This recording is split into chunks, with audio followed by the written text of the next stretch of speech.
그럼 바람을 심었은즉 회오리 바람을 거두고, 근데 개혁성경에 보면 바람을 심었은즉 광풍을 거두고가 되는 그 부분입니다.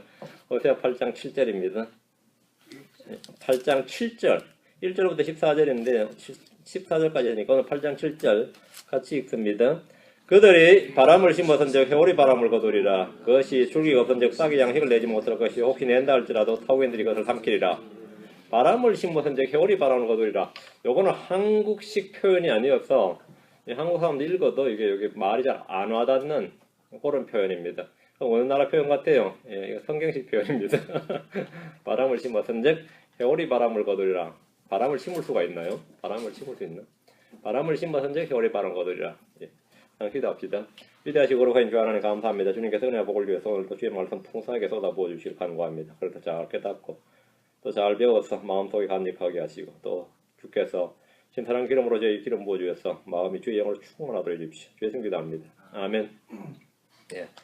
하나님 이스라엘에 대한 집행 판결문을 작성해서 제언자 호세아를 통해서 그들이 들을 수 있도록 선포해 주셨고 성경 기록으로 지금 이렇게 남겨주셨습니다. 역사적 사건을 통해서 오늘날 우리에게 배움과 훈계를 주고 경고와 본보기로 삼기 위해서입니다. 우리는 이스라엘의 배교와 몰락, 주님의 징계와 심판을 통해서 우리가 동일한 위험에 처해 있다는 현실에 놀라지 않을 수 없습니다. 이곳 미국이나 한국의 교회들은 배교한 이스라엘과 너무나 유사합니다. 역사는 그 자체로 반복해서 돌기 때문입니다. 주님의 심판은 그들이 심은 대로 거둔 열매입니다. 뿌린 대로 거두리라든지 심은 대로 거두리라. 이 말씀은 불신자들도 다 아는 진리입니다. 심은 대로 거두리라, 뿌린 대로 거두리라. 인색하게 뿌리는 자들은 인색하게 거두고 풍성하게 뿌린 자는 풍성하게 거두리라. 이게 우리 주님의 말씀이죠. 자, 육신에 심는 자는 육신으로부터 썩을 것을 거두되 성령에게 심는 자는 성령으로부터 영존한 생명을 거두리라. 이것도 우리 주님의 말씀입니다. 뿌린 것은 지금 당장 거두지 못한데도 때가 되어서 정하신 때가 되어 거두리라. 뿌리면 거둔다. 또 성경 말하기를 속지 말라 하나님은 조롱나가지 아니하시나니 사람이 무엇을 심든지 또한 그것을 거두리라. 심은 대로 거두리라. 그럼 바람을 심으면 어떻게 됩니까? 뭘 거둡니까? 바람을 심으면 회오리 바람을 거둡니다. 씨를 주시는 분은 또 그 씨를 자라게 하시는 분입니다. 그리고 열매를 거두시는 분입니다. 자, 의의 씨를 뿌리면 의의 열매를 거둡니다. 불화의 씨를 뿌리면 당연히 그에 맞는 불화의 열매를 거둡니다. 무슨 씨를 뿌리느냐죠. 무슨 씨를 뿌리느냐. 무슨 씨를 뿌리느냐. 어떻게 뿌리느냐죠. 그죠? 자, 시편 107편 37절에 들의 씨를 뿌리고 포도원을 만들어 그것이 소출의 열매를 내게 하시며, 주님께서 들의 씨를 뿌리고 포도원을 만들어 그것의 소출의 열매를 내시게. 뿌리는 것은 사람인데 열매를 내게 하시는 것, 그건 주님이십니다. 의를 뿌리는 자는 화평의 열매를 맺습니다. 시편 104편으로 갑니다. 14절, 147편 8절 9절, 시편 104편 14절, 147편 8절 9절입니다. 뿌리면 열매를 거둔다. 이것은 틀림없습니다. 시편 104편 14절. 그분께서 가축이 먹을 풀과 사람이 쓸 채소를 자라게 하시며 땅에서 음식이 나게 하시되. 우리는 산이나 들에 나는 풀들이 그냥 자연현상으로 자라는 것으로 생각하지만 주님께서 가축들과 사람들이 먹을 수 있도록 내는 양식이라고 말합니다. 들에 아무도 씨를 뿌리지 않았습니다. 여러분, 산에 아무도 씨를 뿌리지 않았는데 풀이 다 자랍니다. 풀이 다 자라요. 그래서 가축이 먹을 풀과 사람이 쓸 채소를 자라게 하시며 했죠. 자, 들에서 나는 모든 풀들이 양식인데 그것들은 누가 농사를 지은 것이 아닙니다. 들짐승에게 먹이를 주지 않아도 그들이 먹고 자라는데 그건 사람이 키우는 게 아닙니다. 누가 다 키우죠? 하나님이 키우시는 겁니다. 하나님이 키우는 겁니다. 그들은 농사를 짓지 않습니다. 냉장 보관하는 것도 아니지만 다 먹고 자랍니다. 하나님께서 양식을 주시기 때문입니다. 시편 147편 8절 9절. 근데 사람이 이 정도의 그 믿음 또는 이 정도의 지식이 없는 분들이 먹고 사는 문제로 고민을 많이 하죠. 시편 147편 8절 9절.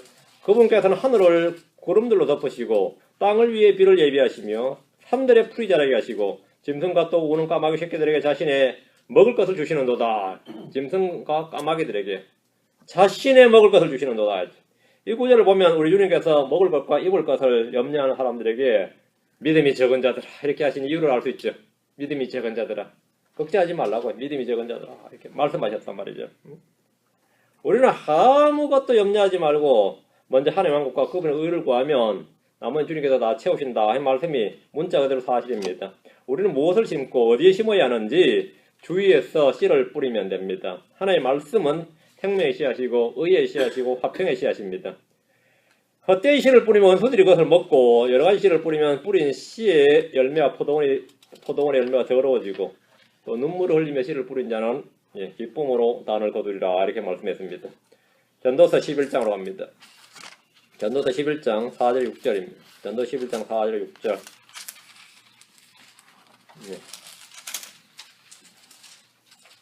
바람을 살피는 자는 씨를 뿌리지 못할 것이요 구름들을 주목하는 자는 거두지 못하려다. 영의 길이 무엇인지 또 아이 뵌 여자의 태 속에 뼈들이 어떻게 자라는지 내가 알지 못하는 것 같이 모든 것을 만드시는 하나님의 일들도 내가 알지 못하느니라. 아침에 씨를 뿌리고 저녁에 내 손을 금하지 말라. 이것이 잘 될지 저것이 잘 될지 혹은 그것들 둘 다 똑같이 좋을지 내가 알지 못하느니라. 뿌리고 손을 금하지 말라. 그죠? 바람을 살피는 자는 바람 때문에 씨를 못 뿌린다 그러고 구름을 살피는 자는 구름 때문에 씨를 뿌리지 못합니다. 이런저런 핑계를 대고 찾고 이유를 내다 보면 정작 씨를 전혀 뿌리지 못하는 경우가 허다합니다. 주님은 때에 맞든지 맞지 않든지 in season and out of season이에요. 일반 씨앗은 뿌리는 계절이 있는데 이 말씀의 씨앗은 말이죠. 시즌이 없습니다. in season and out of season. 때에 맞든지 맞지 않든지 씨를 뿌리라고 말씀하셨습니다. 바람이 불든지 구름이 있든지 씨를 뿌리라는 겁니다. 마음이 상해 눈물을 흘리면서도 씨를 뿌려야 됩니다. 내 마음 상태가 도저히 지금 그거 할 마음이 아닌데 그래도 해야 돼요. 흙덩이를 캐내어 부수어서라도 씨를 뿌려야 됩니다. 조지 위필드가 아들이 죽었는데 성경책 주워 먼저 손들고 나가니까 부인이 오늘은 애가 죽었으니까 좀 집에 있으라니까 눈물을 흘리며 씨를 뿌리는 절호의 오늘 기회 그래가지고 전도를 하고 왔어. 전도를 하고 왔어. 장사를 치렀다 그래요. 좀 심한 것 같아요. 어때요? 열매 없는 열심이라고 생각될 때가 있습니다. 열매 없는 열심인 줄 알았는데 알고 보니까 그런 게 아니더라는 겁니다. 씨를 뿌린 자는 열매를 거둡니다. 때가 되면 다 거둬요. 제가 한 번도 술주정뱅이였습니다. 그런데 구원받고 나서 이제 전도지를 말이죠. 가방에 가득 해가지고 메고 이제 다니면서 시장 바닥에 돌리고 하는데 사람들이 전도지 보나요? 뭐 그냥 그 자리 보는 앞에서 막 휴지통에 막 집어넣죠. 그냥 실망되죠. 절망스럽고. 그래서 줄기차게 하는데 또 이분이 그렇게 성화가 된 분이 아니에요. 열심은 있는데 너무 힘드니까 또 소주 한 잔 마셔. 소주 한 잔 마시고 왜 하나 저 깽판 죽이니까 또 사람들이 기가 찰 노릇이죠. 그리고 그 다음을 회개하고 또 전도지 들고 가고 기가 차지면 어떡해. 그런 분이 계셨어요. 하여튼. 그분이 돌린 전도지 한 개인이 돌린 전도지가 10만 장이 넘어요. 그분이 돌린 전도지 10만 장이 넘는데 저도 잘 알죠. 한 명도 그분대로 구원받았다는 사람이 없어요. 한 명도. 그래서 실망스럽죠. 막 어디서 열매로 나타나면 사람이 힘이 나는데 안 그렇다고. 한 명도 전부 다 니나 잘해라 그러지. 근데 그게 아무도 모르는 일입니다. 아무도 모를 일이에요. 정말 그 사람이 한 명도 열매가 없는지 그건 아무도 모를 일이다. 바람이 불든 구름이 불든 내가 오늘 소주를 마셨든 전도지 그날을 뿌린 거예요. 마음이 상해 눈물을 흘리면서 뿌리고 그렇게 하면 자라게 하시고 열매를 주시는 분은 뭐래요? 하나님이시다. 그렇게 하면 열매를 주시는 분이 하나님입니다. 우리는 비를 내릴 수 없고 어떤 것을 자라게 할 수는 없습니다. 뿌리는 것까지 우리 할 일이지 비를 내리는 일도 내가 할 일이 아닙니다. 우리는 바다에 나가서 윈서핑을 타도 말이죠. 바람을 일으키지 못합니다. 바람이 불 때 그 바람을 이용해서 탈 뿐이지. 성도들은 다 마찬가지입니다. 하나님의 일을 내가 할 수는 없어요. 하나님의 일을 내가 할 수 없어요. 내가 할 수 있는 일까지만 하는 겁니다. 비를 내리는 분도 주님이고 자라게 하시는 분도 주님이고 열매를 맺는 것도 주님이지 그건 내가 할 수 있는 일이 아니니까 그거는 신경 꺼야 됩니다. 그것은 주님이 하실 일입니다. 이스라엘은 바람을 뿌렸습니다. 바람을 뿌렸어요. 그들이 거둔 것은 해오리 바람이었습니다. 뭐를 뿌려도 거두긴 거둡니다. 뭐를 뿌려도 뿌린 대로 거두는 겁니다. 자, 본문 말씀 갑니다. 호세아 8장입니다. 여러분 전도 많이 하세요. 자꾸 말씀 전해주고 가르쳐주고 그럼 그게 다 씨앗이 되고 열매가 맺힙니다. 1절입니다. 나팔을 내 입에 댈지어다 그가 독수리같이 주의 집을 치려고 이 말이니 이는 그들이 내 언약을 어기고 내 율법을 범하였기 때문이라. 나팔을 내 입에 대라는 것은 전쟁을 알리는 나팔 소리입니다. 나팔을 내 입에 대라 하면 이건 풍악을 울려라 그 말이 아니고 뭐 절기를 알리는 나팔도 아니고 여기서는 전쟁입니다. 전쟁. 뒤에 바로 나오죠. 절이 주의 집을 치려고 이 말이니 하니까 전쟁이죠. 이거는 전쟁을 알리는 나팔 소리, 경고의 나팔 소리입니다. 본문에서 나팔 소리는 전쟁의 경고입니다. 이스라엘은 나팔을 불어도 아무도 전쟁을 준비하지 않고 나가지 않았습니다. 그는 아예 대적하거나 싸울 힘이 없었습니다.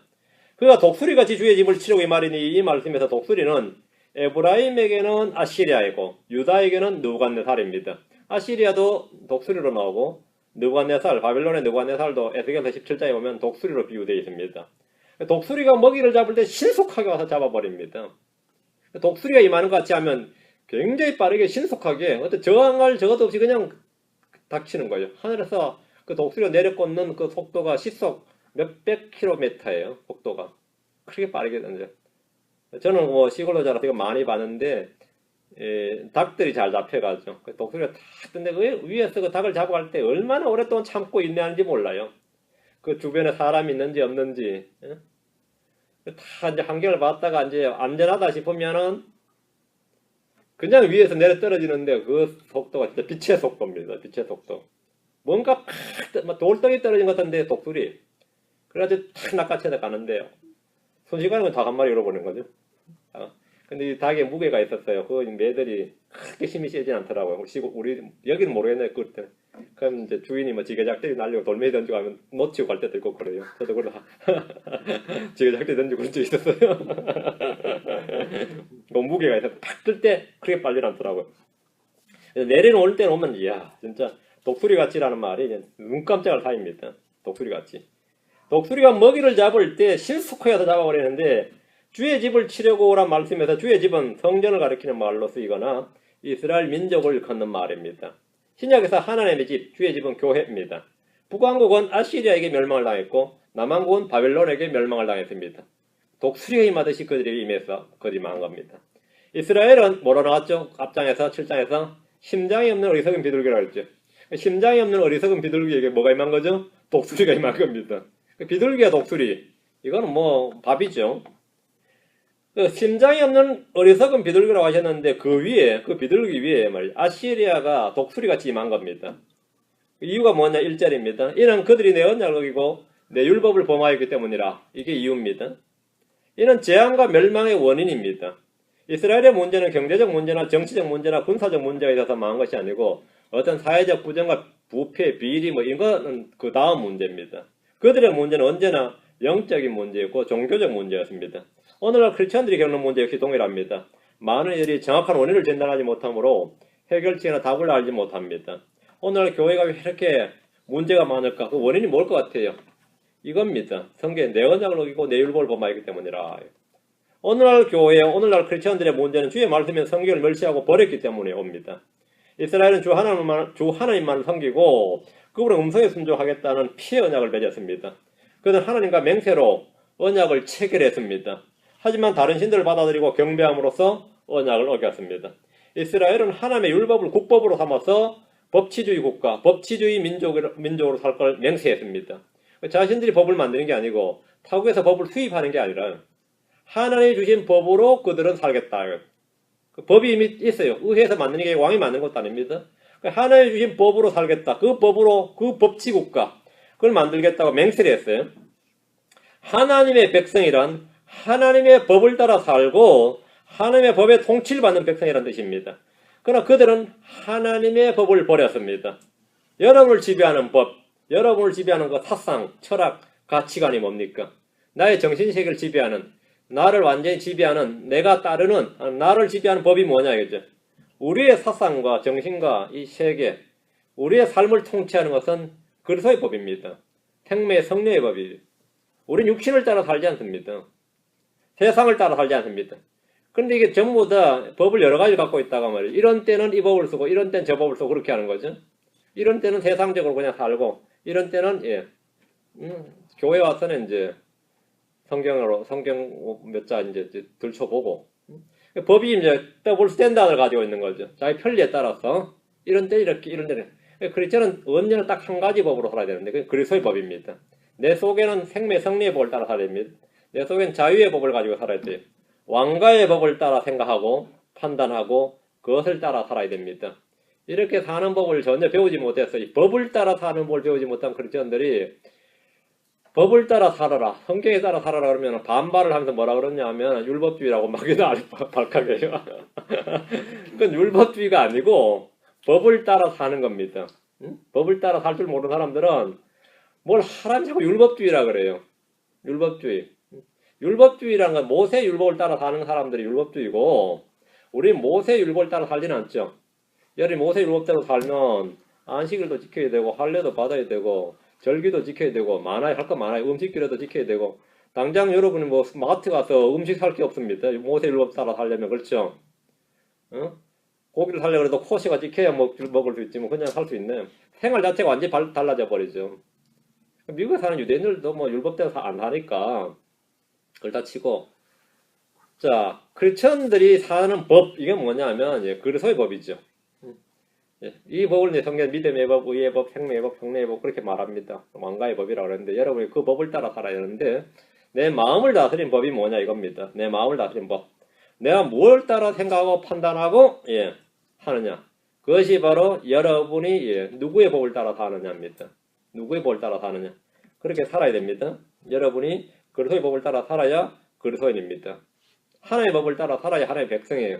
하나님의 백성이 하나님의 법을 따라 살지 않으면 지금은 하나님의 백성이 아니고 미국이니까 미국 시민법을 따르고 예, 어떨 때는 하나님의 백성이니까 하나님의 법을 따라 왔다 갔다 하지 말고 그냥 하나로 하나님의 법을 따라 살아라.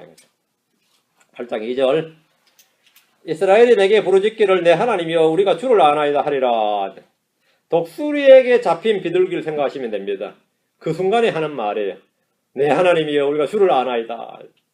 쏜살같이 날아드는 독수리 앞에서 비둘기가 할 수 있는 일은 그때 내 하나님이여 이렇게 외치는 겁니다.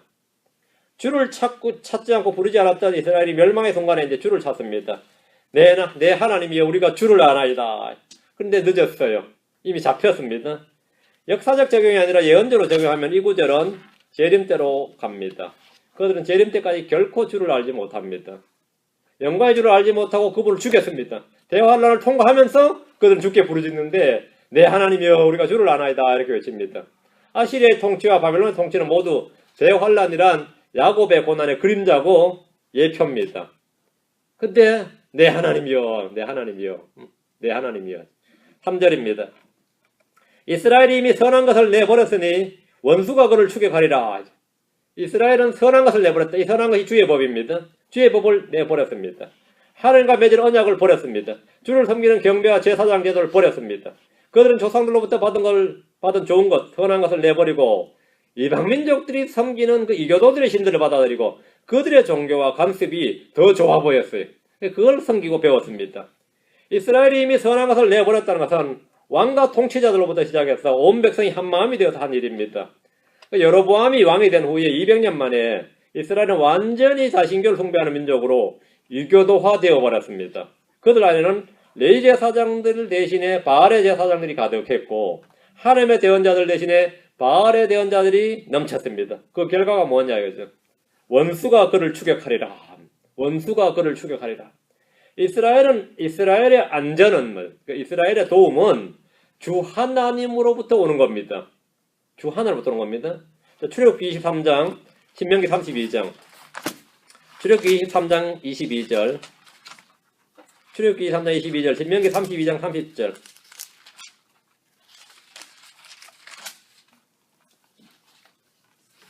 그러나 내가 참으로 그의 목소리에 순종하고 내가 말하는 모든 것을 행하면 내 원수들에게 원수가 되고 내 대적들에게 대적이 되리라. 주님께서 이스라엘의 안전을 책임져 주시는 말씀이죠. 딱 조건이 있습니다. 내가 참으로 그의 목소리에 순종하고 내가 말하는 모든 걸 행하면 내가 내 원수들에게 원수가 되겠다. 내 대적들에게 대적이 되리라 하십니다. 이스라엘이 그분의 목소리에 순종하면 주님께서 친히 원수들에게 원수가 되고 대적들에게 대적이 되어주십니다. 하나님이 이스라엘의 방패시고 산성이시고 요새시고 망대가 되어주십니다. 하나님께서 함께 하실 때 이스라엘의 적은 한 사람이 1000명을, 두 사람이 10,000명을 도망하게 할 수 있습니다. 신명기 32장 20절. 이게 이스라엘의 안전을 보증해 주신 주님의 말씀입니다. 이교도들 사이에 말이에요. 민족의 섬이죠. 이스라엘은 민족의 섬입니다.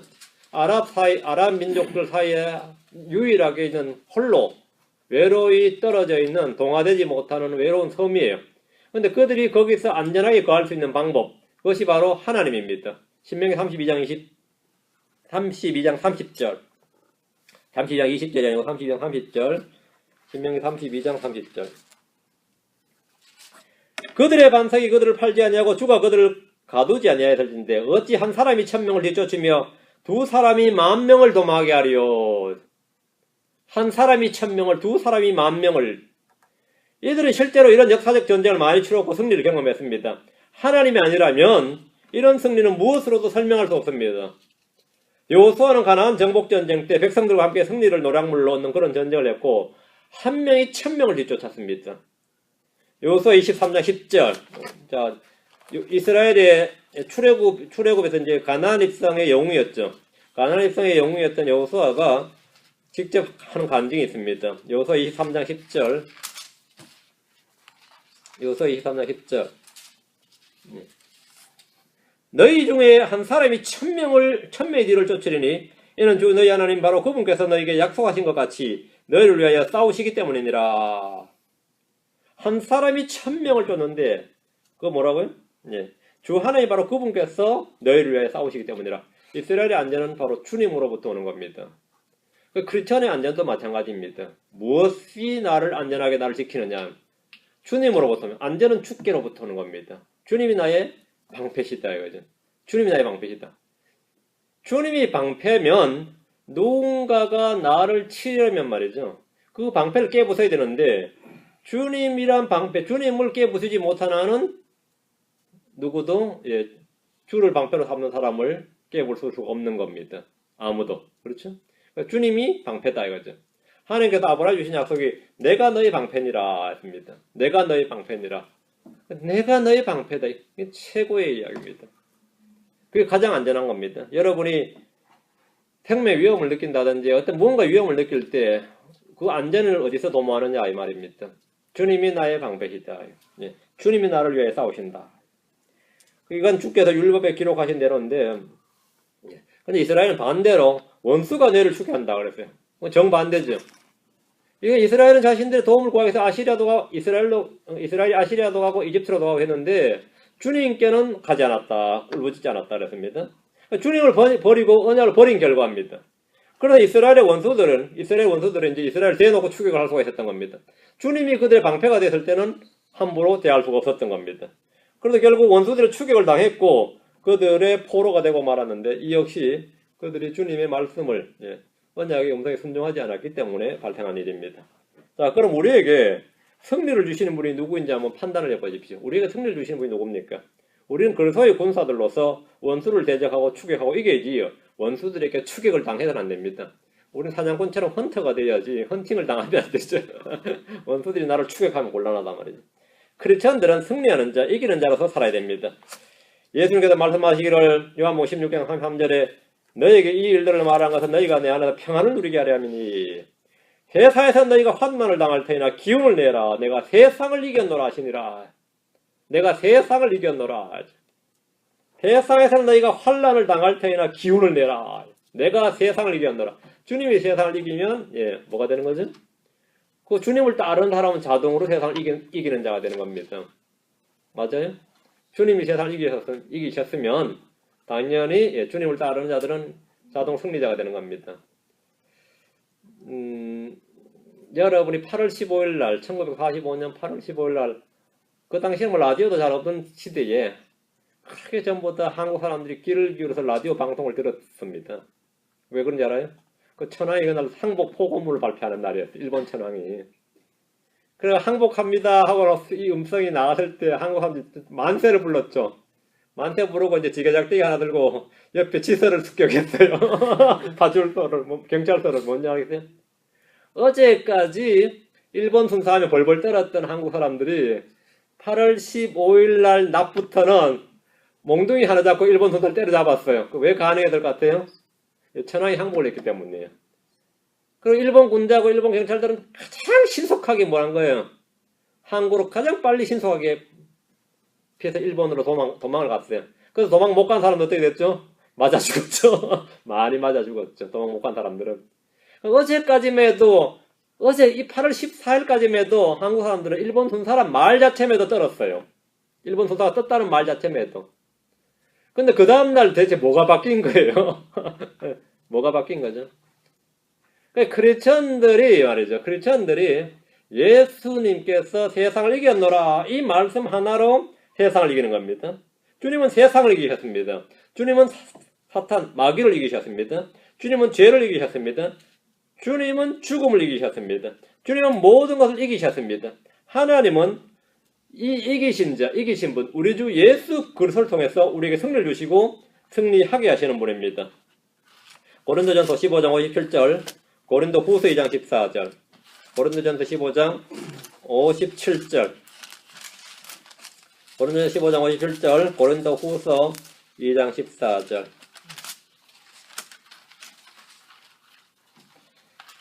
그러나 고린도전서 15장 57절, 그러나 우리 주 예수 그리스도를 통하여 우리에게 승리를 주신 하나님께 감사하노라. 승리를 주신 하나님께 감사하노라. 우리 주 예수 그리스도를 통하여 했죠. 예수를 통하지 않고 다이렉트로 승리는 오지 않습니다. 예수 그리스도를 통해서 승리가 주어집니다. 성도들에게 승리의 방정식은 주 예수 그리스도를 통해서입니다. 하나님은 주 예수 그리스도를 통해서 우리에게 승리를 선물로 주십니다. 죄와 싸우든 육신과 싸우든 마귀와 싸우든 세상과 싸우든 여러 대적 원수들 누구와 싸우든 핵심은 우리 자신의 경험이나 지혜나 힘이 아니라 우리 주 예수 그리스도입니다. 하나님은 주 예수 그리스도를 통해서 뭔가를 주시지 예수님 없이 예수님을 통하지 않고 우리 안에 직접적으로 예수님이 배제된 채 예수님 없는 승리는 없습니다. 예수님을 통한 승리입니다. 예수님을 통해서.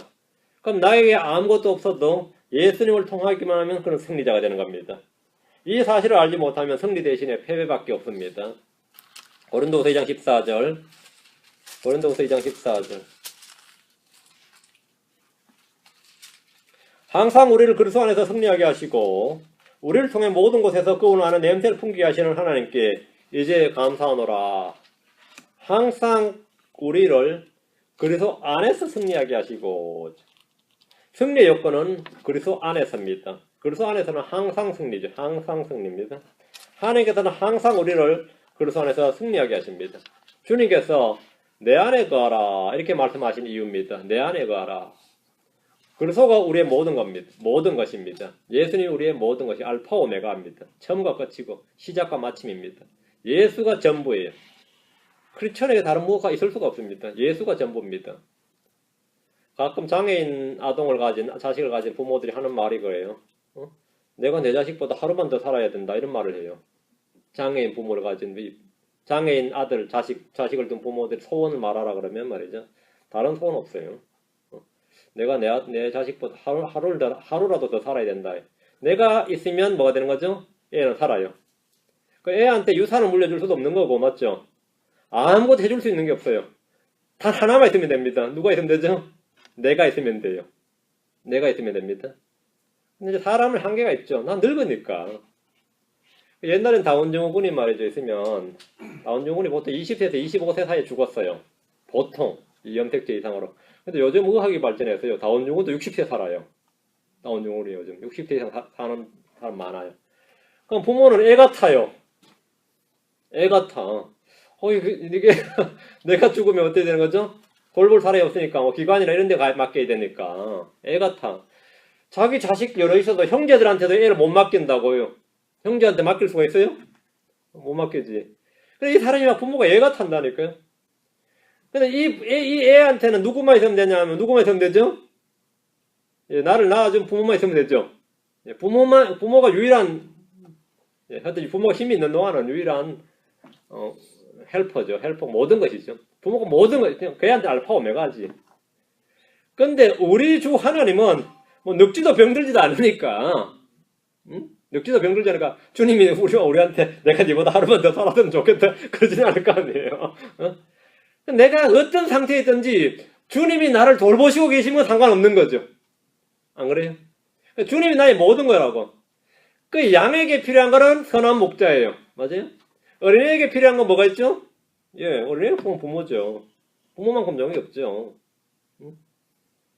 똥개 한 마리한테도 좋은 주인이 필요한 것처럼 말이죠. 우리에게는 필요한 게 뭐냐면 주 하나님입니다. 그 주 하나님이 계시면 주 하나님이 전부예요. 주 하나님이 알파 오메가라고. 모든 일에서 내가 어떤 상태이든지 주님이 나를 돌보시는 분이고 주님이 나의 주 하나님이시면 그는 승리자입니다. 주님이 나의 주이시면 맞죠? 예수 그리스도가 나의 주시다. 이 한 가지 사실을 여러분이 그냥 믿어야 돼요.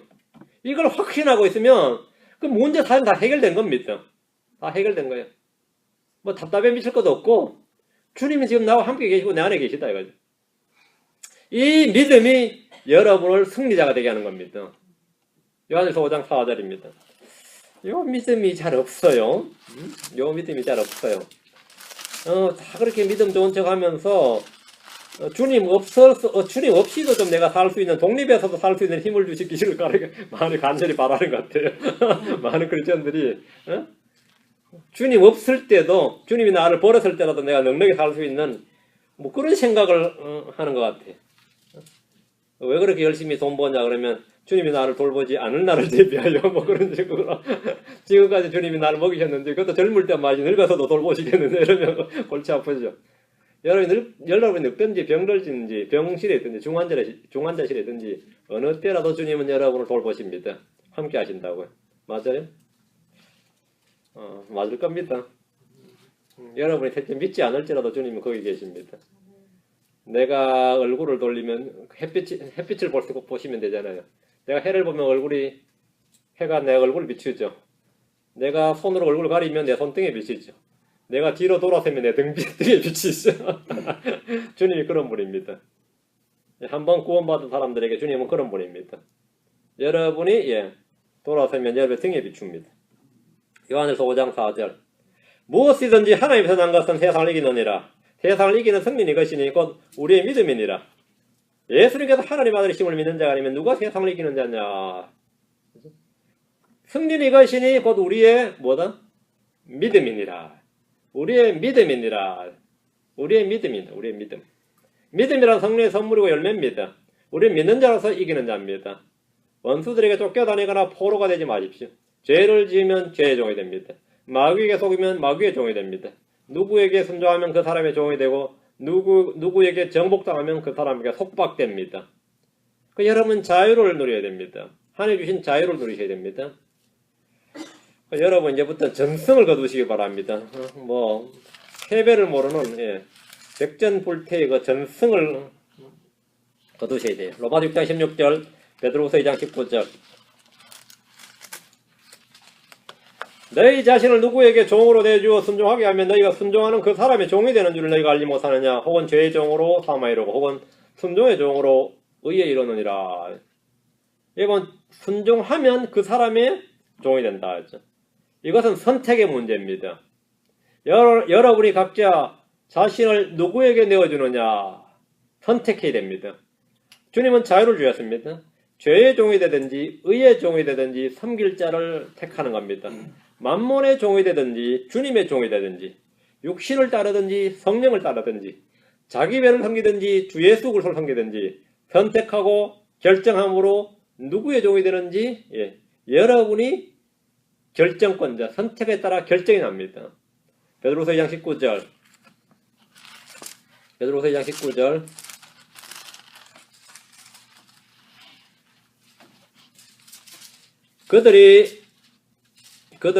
그들이 저들에게 자유를 약속하나 자신들은 부패의 종으로서 자신들은 부패의 종이 되었으니 사람이 누구에게 정복되면 바로 그 사람에게 속박되느니라. 정복되면 속박됩니다. 누구에게 정복되면 그 사람에게 속박되는데 이는 이단 종교에 빠진 사람들을 보면 너무나 쉽게 알 수 있습니다. 성경 말씀하시기를 주께서 값을 치르고 너희를 사셨으니 너희는 사람들의 종이 되지 말라 했습니다.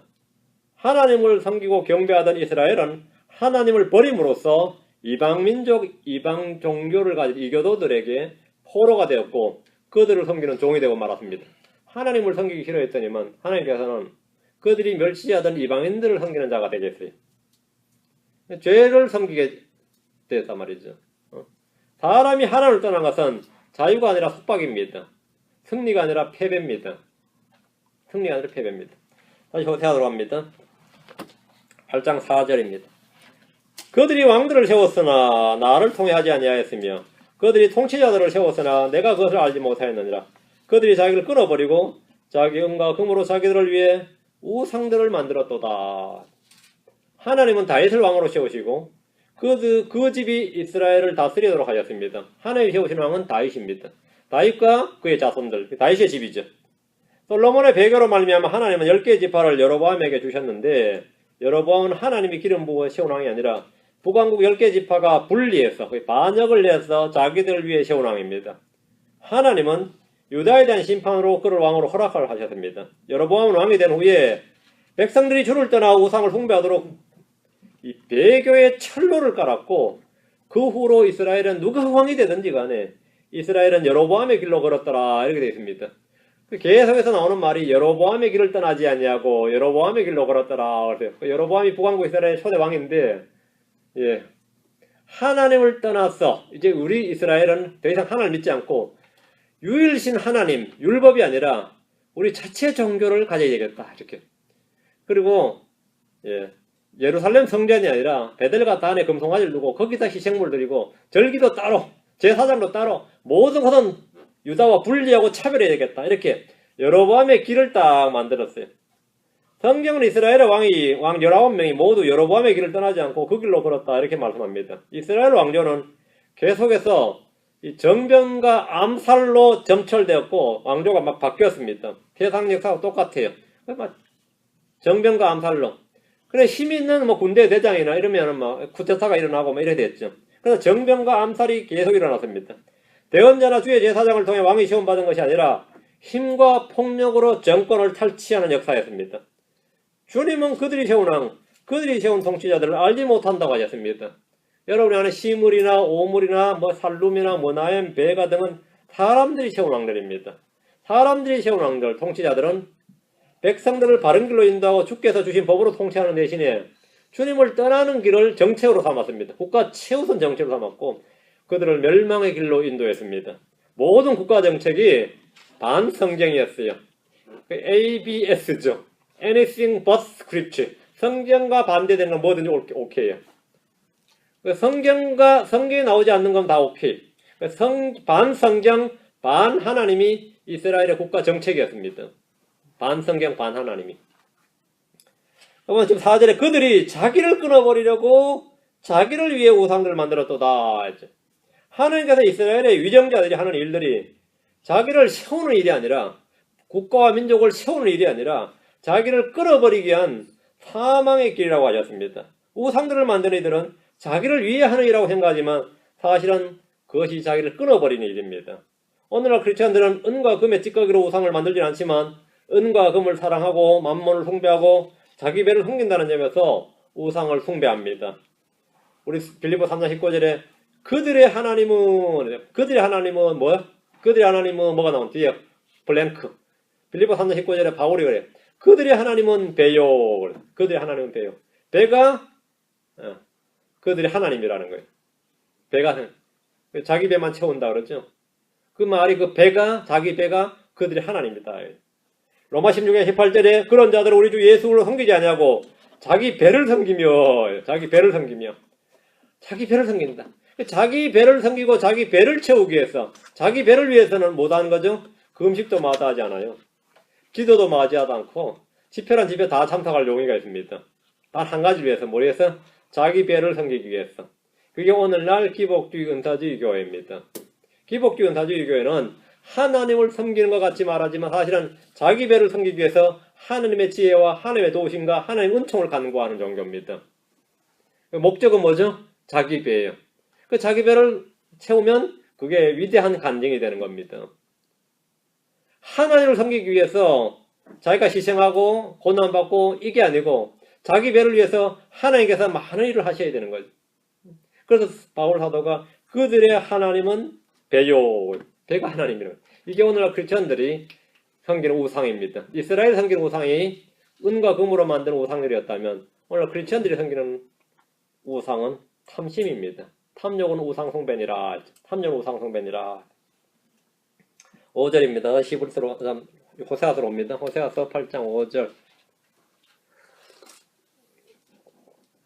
오 사마리아야 내 송아지가 너를 내버렸느니라. 사마리아 하면 송아지 종교, 금송아지 종교죠. 사마리아의 상징물, 사마리아를 대표한 상징물이 금송아지입니다. 내 분노가 그들을 향해 타올랐거니와 그들이 무죄함에 이르려면 얼마나 있어야겠느냐. 사마리아는 북왕국 이스라엘의 수도로서 이스라엘을 대표하는 도시입니다. 여로보암이 왕이 되자마자 한 일이 베델과 다안에다가 산당들을 짓고 금송아지를 만들어서 희생물 드렸고 거기에 제사장들을 둔 겁니다. 그들은 자신들이 만든 송아지를 출애굽의 하나님이라고 하면서 경배를 했습니다. 그 주님께서 네가 섬기던 네가 분양하고 경배하던 그 송아지, 내 송아지가 너를 버렸느니라. 우상을 신뢰하는 자들은 그 우상으로 인해 망합니다. 하나님은 송아지를 만들어서 경배하던 그들을 향해서 분노가 타올랐습니다. 분노가 타올랐어요. 10계명의 첫째 계명과 둘째 계명을 깨버리고 하나님을 송아지로 만들어버리고 송아지를 하나님이라고 불렀습니다. 이미 출애굽기 20장에서 금송아지를 만들어 경배했다가 그날 하루에만 3,000명이 죽은 역사가 있었습니다. 구약에서. 모세가 산에 내려갈 때 첫 번째 한 일이 돌판 깨지면서 뭐였죠? 3,000명이 죽었어요. 율법을 받은 날, 그들이 율법을 받은 날 그들은 죽었습니다. 3,000명이 죽었고 신약에서 그들은 첫날 성령을 받은 그날 3,000명이 구원을 받는 겁니다. 정반대죠. 그 율법과 복음입니다. 율법과 은혜의 대조가 되는 겁니다. 그 모순절날 3,000명이 회심했죠. 구원받았더라 했죠. 역사를 통해 배우는 것이 전혀 없던 이스라엘은 계속해서 주의 분노를 일으켰습니다. 내 분노가 그들을 향해 타올랐거니와. 이 말씀은 열왕기하 17장에 잘 나옵니다. 한번 봅시다. 열왕기하 17장 10절 12절 15절 17절 열왕기하 17장 주님께서 내 분노가 그들 향해 타올랐다. 주님께서 분노하시는 분이고 분노가 불같이 타오르는 그런 분입니다. 열왕기하 17장 분노하시는 하나님, 질투하시는 하나님, 두려우신 하나님, 그렇죠? 하나님을 시기나게 하는 거, 이런 거, 이런 하나님 이런 속성이나 이런 하나님의 성품에 대해서 오늘날 교회에서는 별로 선포가 되지 않습니다. 오늘날 크리스천들에게 좀 익숙하지 않는 성품이죠. 하나님은 분명히 질투하시고 분노하시고 시기하시고 이런 게 있습니다. 또 하나님께서는 두려우신 분인데 믿는 신자들이 반드시 알아둬야 할 성품입니다. 열왕기하 17장 10절 12절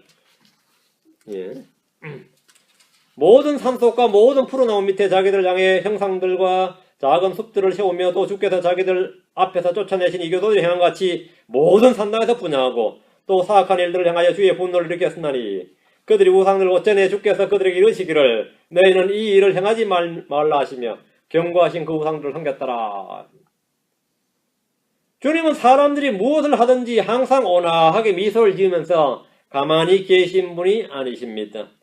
주의 분노를 일으켰으니 그랬죠.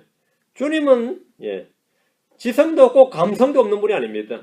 하나님은 지성과 감성과 의지로 우리를 지으신 분이고 당연히 그렇습니다. 주 하나님은 어떤 일에 대해서 기뻐하시고 슬퍼하시고 분노하시고 질투하시고 때로 후회하십니다. 주님 어떤 사람에 대해서 비웃기도 하시고 조롱도 하십니다. 그럼 하나님이 그런 분이신가 하는데 그런 분입니다. 주님은 오래 참으시지만 항상 참고만 계신 분은 아닙니다. 15절 17절 그분의 복귀와 그분께서 자기 조상들과 맺으신 그분의 언약과 그분께서 자기들의 증언하신 그분의 증언을 거부하고 허무한 것을 따라가서 허무하게 되며 또 자기들 주변에 있던 이교도들을 따라가는데 이들에 관하여는 주께서 그들에게 명하사 그들이 저들과 같이 행하지 말라고 하셨더라 말씀을 하셨어요. 또 그들이 자기들의 하나님의 모든 명령을 버리고 자기들을 위해 부어 만든 형상들 송아지 2마리를 만들며 또 작은 숲을 만들고 하늘의 온 군대에게 경배하며 또 바알을 섬기고 자기 아들 딸들을 불 가운데로 지나가게 하며 점치는 일과 마술을 행하고 자신을 팔아 주의 눈앞에서 악을 행하며 그분의 분노를 일으키니라. 분노를 일으키더라. 주께서는 명령하시고 경고하셨지만 사람들은 듣지 않았고 악을 행하면서 그분의 분노를 일으켰습니다. 분노를 일으켰어요. 주님의 증언은 뭐라고요? 거부하고 그러잖아요. 거부하고. 그리고 하지 말라 한 것은 행하여. 그 명령을 주님 하나님 명령을 거부하고 버리고 이게 이스라엘 한 일이고 대신에 이제 막 자신들이 이교도들이 하던 걸 보면서 막 배우고 그것이 멋있어 보이니까요. 이게 뭔가 멋있어 보이니까요.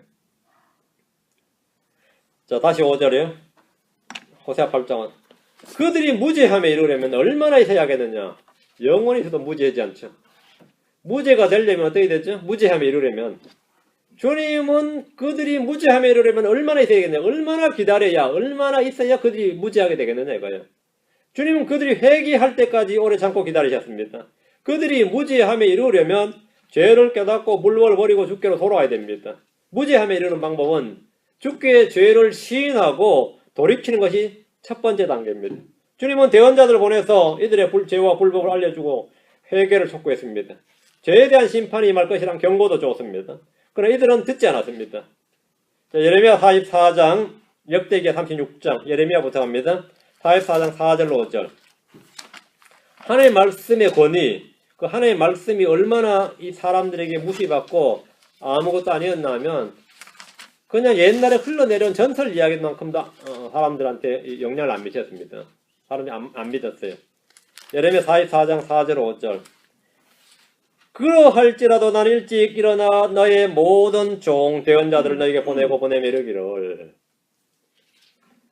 내가 미워하는 이 가증한 일을 행하지 말라 하였으나 그들이 이스라엘의 유다가 귀담아 듣지도 아니하며 또 자기들의 사악한 행에서 돌이켜 다른 신들에 분향하지 아니하려고 귀를 기울이지 아니하였느니라. 하나님 보내고 보내셨다 그랬어요. 그러나 듣지 아니하더라. 이제 돌이키지도 아니하고 귀를 기울이지도 아니하였느니라. 이것이 이스라엘과 유다의 상태였습니다. 주님은 말씀을 보내시고 거듭 경고를 하셨습니다. 사람들은 듣지 않고 들으려 하지 않았습니다. 들으려는 의지와 의사가 전혀 없었습니다. 핵심은 그겁니다. 역대기하입니다. 36장 15절 16절. 역대기하 36장 15절 16절. 역대기하 36장 15절 16절. 주 그들의 조상들의 하나님께서 자신의 백성과 자신의 거처를 불쌍히 여기셨으므로 자신의 사자들을 통해 그들에게 말씀을 보내고 뭘 보냈다고요? 말씀을 보내고 늦기 전에 일어나 보내셨으나 그들이 하나님의 사자들을 조롱하고 그분의 말씀들을 멸시하며 그분의 대언자들을 학대하여 마침내 주께서 자신의 백성을 향해 진노하사 구제할 길이 없게 되었더라. 하나님께서 구제할 길이 없다고 말씀하셨대요. 하나님께서 그들을 구원할 길이 없게 되었다. 하나님께서 구제할 길이 없게 하나님께서도 손을 쓸 수 없도록 만들어버린 백성, 그게 이스라엘입니다. 회개하지 않는 백성, 주의 말씀을 들으려 하지 않는 사람들은 주님께서 구제할 길이 없다. 구제할 길이 없게 되었더라. 구제할 길이 없게 되었더라. 구제할 길이 없게 되었더라. 이렇게 되어버린 겁니다. 이제 주님께서 분노가 이제 그들한테 타올랐는데 6절 다시 호세아 8장 옵니다. 6절. 이스라엘로부터 또한 그것이 나왔도다. 기술자가 그것을 만들어선즉 금송아지죠. 그것은 하나님이 아니니라. 오직 사마리아의 송아지가 산산조각 나리니 그것은 하나님이 아니니라. 너희가 하나님이라고 말하고 섬긴다고 해서 하나님인 게 아닙니다. 하나님이라고 내가 믿는다고 이게 하나님 되는 게 아니에요. 뭐 내가 이걸 하나님이라고 믿지 뭐 그런다고 하나님 되는 거 아니다 이 말이에요. 그것은 하나님이 아니니라. 금송아지 우상들은 이스라엘로부터 나온 겁니다. 하나님이 주신 게 아닙니다. 이미 출애굽 때 광야에서 아론과 더불어 금송아지를 만든 적이 있었는데 이제 금송아지는 이스라엘을 대표하는 종교적 상징물이요 신물이 되었습니다. 그것은 기술자가 만들어선즉 하나님이 아닙니다. 사도 바울은 말하기를 하나님의 신격은 결코 사람의 기술이나 고안으로 새긴 금이나 은이나 돌 같은 것으로 생각할 것이 아니니라. 하나님의 신격은 결코 사람의 기술이나 고안으로 새긴 금이나 은이나 돌 같은 것으로 생각할 것이 아니니라. 사람은 하나님의 신격을 만들 수가 없습니다. 어떤 예술가도 만들 수가 없어요. 하나님이 아닌 것을 하나님으로 아는 것, 그것이 우상입니다. 그 하나님이 아닌 것을 하나님 아는 것. 우상이라는 뜻 자체가 false god이에요. 거짓신이라 말이에요. 가짜 하나님. 우상은 가짜 하나님이라는 뜻, 거짓 하나님이라는 뜻입니다. 금과 은과 나무로 만든 형상도 우상이지만 사탄도 우상입니다. 그는 이 세상 신이지만 참 하나님이 아니기 때문에 우상입니다. 적그리스도는 자기를 높여서 하나님이라고 보이지만 그는 참 하나님이 아니기 때문에 우상입니다. 현대 크리스천들이 주로 섬기는 우상은 탐욕, 탐심입니다. 탐심, 우상 숭배니라. 그건 하나님이 아닙니다. 자기 배를 하나님으로 섬기지만 배는 하나님이 아닙니다. 이스라엘은 자신들이 섬기던 사마리아의 송아지가 산산조각 날 때야 그것이 하나님이 아닌 줄을 알 만큼 심장이 없는 어리석은 비둘기였습니다. 우상을 만드는 것, 우상을 신뢰하는 자는 성경이 뭐라고 말하냐? 우상을 만드는 자와 우상을 신뢰하는 자는 동격이다. 그랬어요. 뭐가 동격이냐? 시편 115편 8절. 시편 115편 8절. 이사야 45장 16절. 시편 115편 8절.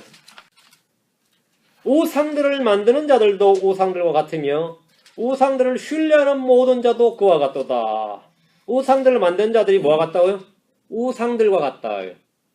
내가 금송아지를 만들면 금송아지가 같다는 겁니다. 내가 돌 하루방을 만들면 그 돌 하루방 같아요. 나무로 뭐 무슨 신을 만들면 그 자신이 바로 그 우상과 같다는 겁니다. 우상들을 만드는 자는 우상과 같아요. 우상들을 신뢰하는 자도 그와 같도다. 뭐가 같다? 우상과 같다. 우상을 만드는 자랑 우상을 신뢰하는 자는 모두 우상과 같은데 우상과 같다는 것은 우상처럼 전혀 지각이 없고 능력이 없고 생명이 없다는 겁니다. 우상은 지각이 없습니다. 이사야 45장 16절. 이사야 45장 16절. 마리아 상을 만드는 사람은 뭐 같다고요? 그 마리아 상과 같다고요. 예수 상 만드는 사람은 예수 상과 같아요. 참 브라질에 참 리오데자네이로, 상파울로 어디지? 그 엄청난 그 예수 상 있대요. 와, 어떻게 그렇게 크게 만들었어요? 브라질의 수준이 그겁니다. 브라질의 수준이 그거예요. 그게 브라질의 그 도시의 상징물이죠. 그 수준이 그 정도예요. 응? 그게 그 정도 수준. 지각이 없다 이 말입니다. 이사야 45장 16절. 그 예수도 아닌데 말이죠. 예수상을 만들어 나왔으니 참 누가 내 사진도 아닌데 말이지. 나라고 해서 하면 웃지. 뭐 다른 말 있어요? 예수도 아닌 어떤 배우 사진을 하나 더 걸어놓고 예수라고 벽에다가 크리스천들 집에 보니까 예수상 많이 걸려있대요. 예수상. 그만큼 황당한 거 없습니다. 그 양키 어떤 그 삼류 배우인데 걔 졸지 예수가 돼가지고 오랫동안 영화를 들어요. 맞죠? 아이 참 황당하죠. 이거 지각이 없는 거죠. 생각을 조금만 해보면 알 수 있는데 생각을 할 생각조차도 안 합니다. 생각할 의사가 없어요. 그 예수상 있는데 제가 가서 얘 이름이 뭐죠? 그러면 다들 얘 이름을 내가 까먹었다고. 얘 이름이 뭐더라? 그러면 내가 스페인의 배우였던가 프랑스 배우였던가 내가 모르겠다. 그러면 아마 그 스페인의 배우였나? 이름도 까먹었네요. 그 예수상 그 예수가 누구죠? 얘 본명이 뭐였더라? 그러면 얘를 왜 걸어놨냐? 여러분 혹시 집에 걸려서 지금 당장 가서 떼세요. 자라한테 계속 걸어놓지 말고 이게 나의 믿음을 뭐 상징한다든지 우리 집 가족의 종교심을 신심을 표현하는 게 아니니까 당장 가서 떼세요. 이거 부정 타는 물건이니까. 제 그렇게 지각들이 없을까 그죠? 우상을 만드는 자는 우상과 같다 그러죠. 우상을 신뢰하는 자도 모두 그와 같다. 그래서 그와 같은 겁니다.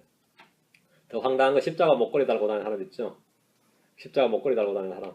십자가 목걸이 달고 다녀가지고 믿음 생긴다면 진짜 나는 이제 우리 교회나 우리 집에 그냥 십자가 돌려버린다 진짜. 안 그렇겠습니까? 내 옷이나 있는데 다 문신의 십자가 새겨버리지. 여러분 이 방에 말이야 이 교회 벽에다 십자가 100개나 1000개를 새겨놓고 그려놔도 그거 본다고 믿음 안 생깁니다. 근데 이 우상 숭배자들은 말이죠. 뭐 천불상 이런 거 들어보셨어요? 부처상을 1000개를 새긴다잖아요.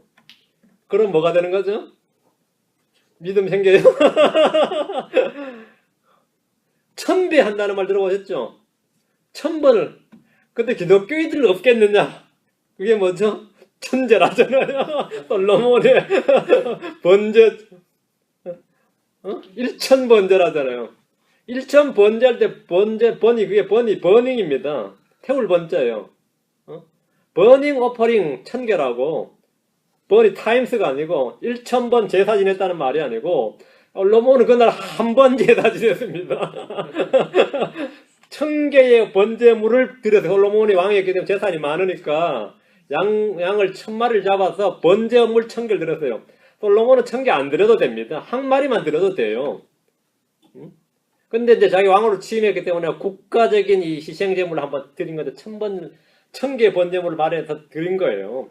근데 한국말로 왜 독특해 1000번제 하니까 헌금 1000번 내라고 번호 매겨가지고 그런 1000번제 헌물 뭐 헌금 그런 거 다 돼요. 그런데 그걸 또 그런 줄 알고 속이는 사람이야 속는 사람이라 속인다고 속는 또 크리스천이 있어요.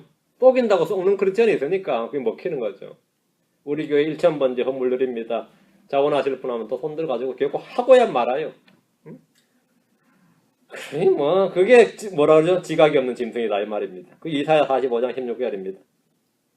그들은 부끄러움을 당하고 또 그들은 모두 당황하며 우상들을 만드는 자들은 함께 혼동에 빠지되 부끄러움을 당하고 뭐라고요?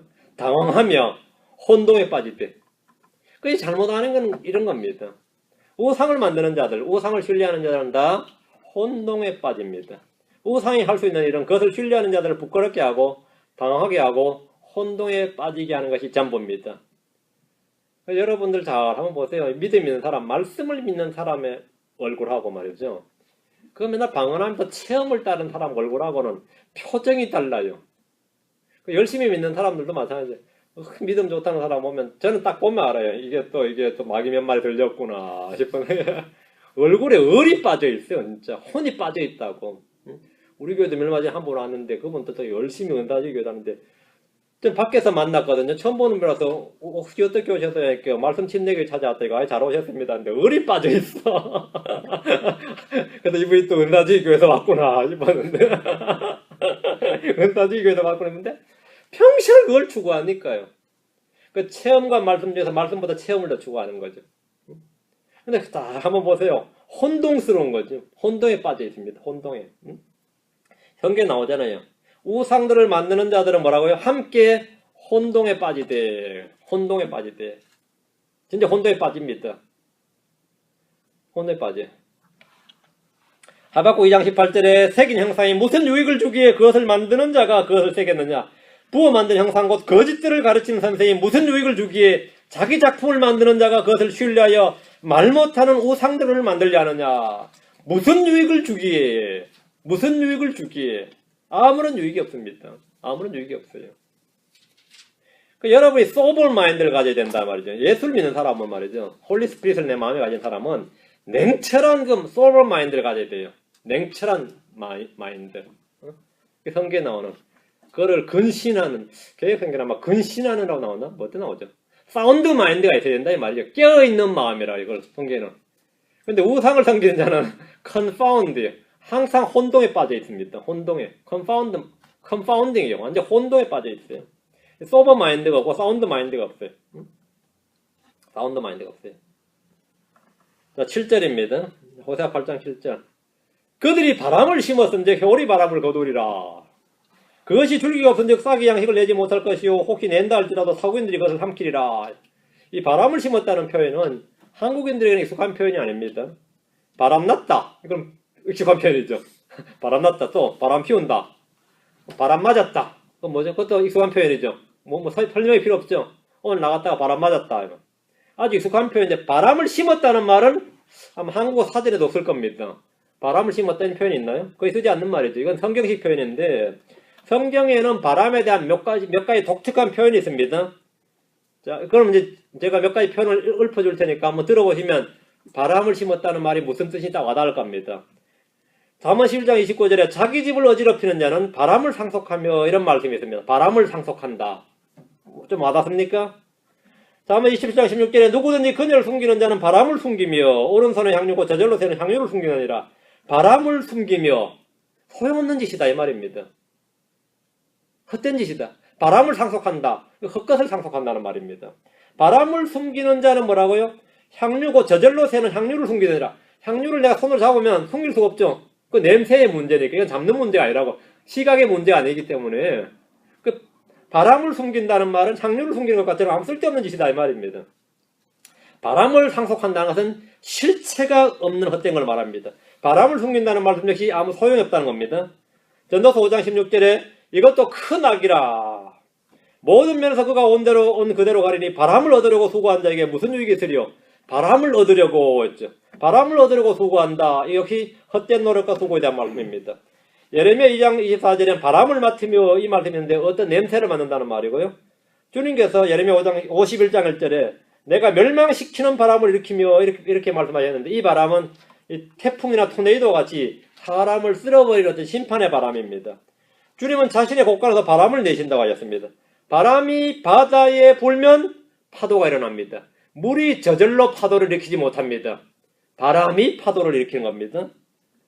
자, 바람을 먹는다 이 말씀도 있습니다. 이 역시 헛된 것을 말합니다.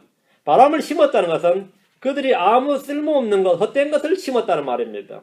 우상을 만들어 분양하고 헌물을 드리고 섬기면서 경배한 일을 일컬어서 주님은 그들이 바람을 심었은즉 이렇게 말합니다. 그 결과는 뭐냐?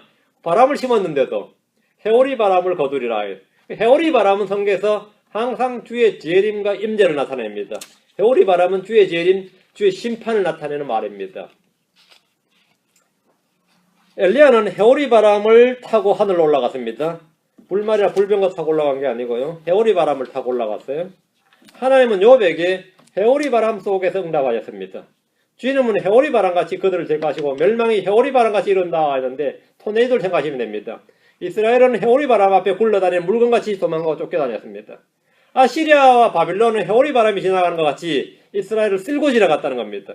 그래서 이사야 40장 24절에 또 그분께서 그들 위에 바람을 부으시면 그들이 말할 것이요 해오리 바람이 지푸라기를 제거하듯이 그들을 제거하시로다. 해오리 바람이 지푸라기를 제거하듯이 그들을 제거하신다. 이건 재앙 심판이죠.